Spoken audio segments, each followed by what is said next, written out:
तुमची काय काय बकेट लिस्ट काय काय आहेत? कशाबद्दल पण, ट्रॅव्हल बद्दल, खाण्याबद्दल, काही जरी असलं बकेट लिस्ट तुमच्या लाईफ बद्दल, काय तर अचीव्ह करायचं, काय तर बघायचं, काय तर असणार आहे तुमच्या लाईफमध्ये. लिस्ट असेल नाही तर काय तर एक ड्रीम असेल की हे मला लाईफमध्ये अचीव्ह करायचं आहे, बघायचं आहे, एक्सपिरियन्स करायचा आहे. असं काय काय आहे काय? मी तोपर्यंत हा विचार करा, मी सांगतो तोपर्यंत. माझ्यासाठी काय माहिती काय, मला एकदा नॉर्दर्न हेमिस्फिअर मध्ये जाऊन, ते डच कंट्रीज मध्ये जाऊन किंवा असं आयर्लंडला जाऊन नॉर्दर्न लाईट्स बघायचे आहेत. हे माझी बकेट लिस्ट.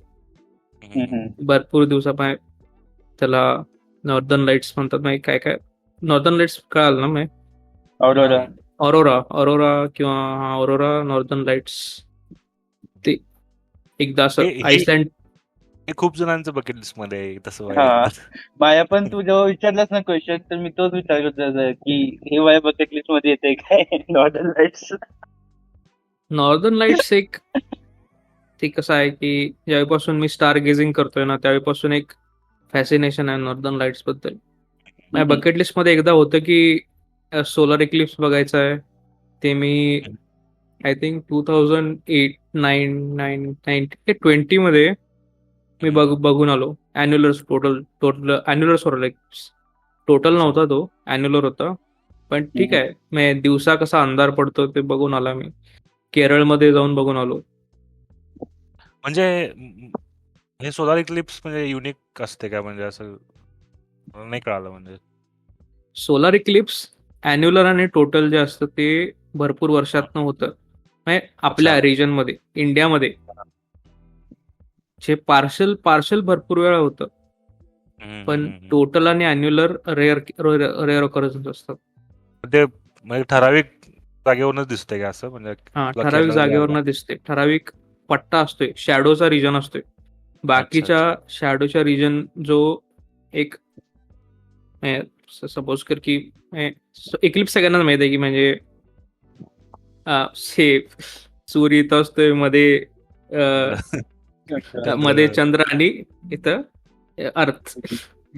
मग ते जे चंद्राचे शॅडो असतात ते जे कॉन्सन्ट्रेटेड पार्ट असतो त्याला उंबरा म्हणतात. मग ते जिथं कॉन्सन्ट्रेटेड शॅडो पडत्या तिथं जर बघायला गेलं तर तिथं ॲन्युलर किंवा टोटल होतो नॉर्मली. आणि बाकीच्या जागी, ज्या जागी असं पेनुम्ब्रा म्हणतात त्याला, तिथं पार्शल दिसतं सगळ्यांना. मी ज्यावेळी केरळला गेलो त्या बहुतेक बाकीच्या इंडियामध्ये पार्शल दिसत होता वाटतं. आणि केरळमध्ये असं केरळ टू तमिळनाडू असा पट्टा जात होता फक्त एक. त्या पट्ट्यामध्येच फक्त ॲन्युलर दिसणार होता. तू फक्त इक्लिप्स बघण्यासाठी केरळला गेला होतास? एकटा गेलतास आणि कसं प्लॅन केलं होतास? हे माझे कोल्हापूरमध्ये मी टीम मध्ये होतो ना. हे स्काय ऑब्झर्वेशन करत होतो, माहित असेल तुम्हाला. त्यावेळी ती टीम पण सगळे असे इक्विपमेंट्स घेऊन केरळला आली होती. मग त्यांना जाऊन जॉईन केलं मी. सगळे इक्विपमेंट्स म्हणजे सगळं काय म्हणायचं, टेलिस्कोप, बायनॅक्युलर्स, सगळं सोलार फिल्टर सगळं घेऊन आलेलं ते. मग असं एक तिथं जाऊन एका लॉजच्या छतावर जाऊन आम्ही सगळं सेटअप करून बघितलेलं सगळं.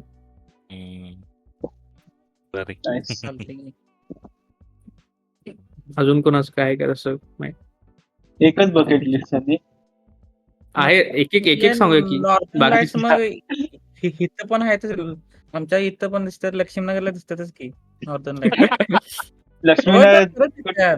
नॉर्दर्नला कसं गेले ते? नॉर्दर्न लाईट म्हणत पण त्याला कारखान्याचं धूर आहे ती. लक्ष्मीनगर लाईट्स, साखर कारखान्याचं धूर आहे ते. वास पण येतो का बघ, म्हणजे तुला कळलं नॉर्दर्न स्मेल.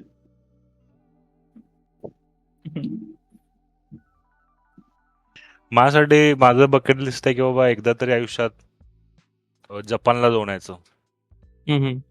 जपानात होय, मी अॅनिमे आज बघतोस बघत का? होतो बघ ह्याचं. अॅनिमे नाही, मी अॅनिमे बघत नाही. पण मला हम्म. जपान ॲज अ कंट्री खूप फॅसिनेटिंग वाटतं, म्हणजे असं त्याचं. जपानला मला पण जायचं आहे.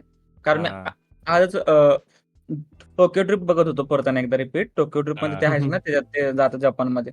काय त्यांनी हम्म. दाखवलं हम्म. ते कसं राहत असतात ते एकदम लहान लहान ह्याच्यामध्ये. कसलं हां. खतरनाक. टोकियो ते. तर मला पण थोडी जायचं. जपानचं कॉन्टेंट, म्हणजे मी खूप म्हणजे लॉकडाऊनमध्ये मी एक पॉडकास्ट मला भेटला होता स्पॉटिफायवरती, हम्म. अब्रॉड इन जपान म्हणून. हम्म. त्यामध्ये एकटा युकेचा माणूस जपानला गेला होता. तो तिथं ॲज अ इंग्लिश टीचर म्हणून काम काम काम करत होता. मग त्यानं युट्यूब चॅनल काढलं, तिथलं सगळं एक्सप्लोर करतं, तो त्या चॅनलवरती टाकतोय. तर त्याचं ते पॉडकास्ट होतं. मग तिथनंच सुरुवात झाली, म्हणजे जपान आवडायची असं. अच्छा. ते ते abroad in Japan me suggest करेन तुम्हाला. बघा काहीतरी, ते जपान दाखवत येतो एका फॉरेनरच्या नजरेने, की काय आहे, की कुठे कुठे फिरायचं हे ते. आणि परत असं म्हणजे आपण जपानला असं वाटतं की त्या कंट्रीला खूप असं मूवीज मध्ये, परत त्याचं कल्चर खूप वाईड स्प्रेड आहे, म्हणजे हम्म. मूवीज मध्ये म्हण असं दिसतं आपल्याला. पॉप कल्चर मग मध्ये. कुठेतरी पॉप कल्चर मध्ये असं कुठेतरी एक फॅसिनेशन आहे की बाबा टोकियो बघायचं आहे, टोकियोची नाईट लाईफ बघायची आहे. परत एक टोकियो डायनर म्हणून एक शो आहे नेटफ्लिक्स वरती. हम्म. पण ते बघितल्यावर पण असं वाटतं की किती भारी आहे, म्हणजे असं, म्हणजे ते कोझी फील येतं ना एक बघून काय तर. Right right. अशी फिलिंग आली होती. मग ते टोकियो डायनर बघून पण असं वाटतं की आपण पण कुठल्या तरी डायनरला जायला पाहिजे रात्रीचं. भारी आहे ते. जपान मला मिडनाईट खूप डायनर आवडतं. काहीतरी आहे वाटतं. हा, मिडनाईट डायनर. हा, मिडनाईट डायनर, बरोबर. असं मस्त आहे. सिरीज. मग ते एक असं जपानला एक धरून एक फॅसिनेशन आहे. ते एक बकेट लिस्ट आहे. दुसरं एक बकेट लिस्ट आहे की एक म्हणजे बाईक राईड करायची आहे लांब थोडी. कुठं करायचं ते माहित नाही. पण लेह लडाखला नाही करायची, कारण ते खूप कॉमन आहे. पण असं एक महिनाभर तरी मी बाईक राईडच करायला लागलो, असं काहीतरी करायचं अच्छा. On the road. ते कुठं म्हणजे इथं करायचं की बाहेरच्या देशात करायचं ते अजून माहित नाही, पण एक करायचे असं. Let's see. सर्वेश तुझं काय? विचार करायला. अरे बकेट लिस्ट काय असं तोंडावर करायचं? पाहिजे रे लगेच. अरे अजून कधी काही शैलेश प्रिपेअर तुझं नाही काय केलं.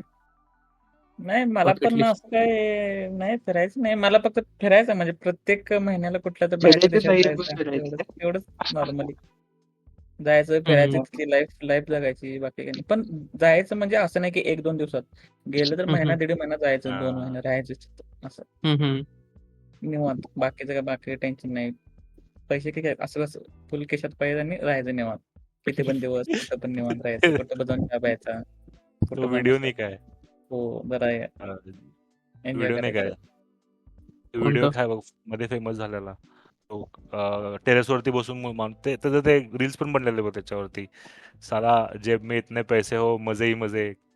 सुबह उठा, गाडी निकाला, निकल गया, आप मजे ही मजे. नाही का ते, इसकी माँ का मजे ही मजे. हल्ली भारी आहे ते व्हिडिओ.